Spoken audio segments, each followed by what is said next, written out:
अस्सलाम वालेकुम नाज़रीन, आप देख रहे हैं JN न्यूज़ HD। आइए नजर डालते हैं आज की अहम खबरों पर।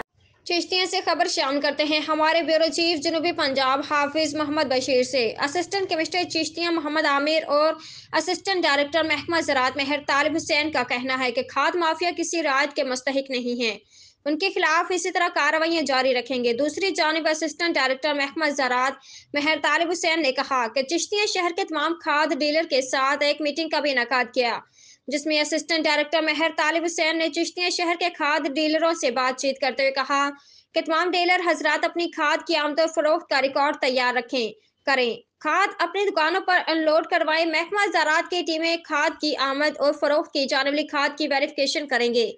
चिश्तिया शहर में कोई भी डीलर खाद महंगे दामों फरोख्त करते पाया गया तो उसके खिलाफ सख्त कार्रवाई अमल में लाई जाएगी। हाफिज मोहम्मद बशीर, ब्यूरो चीफ, जनूबी पंजाब, JN न्यूज़।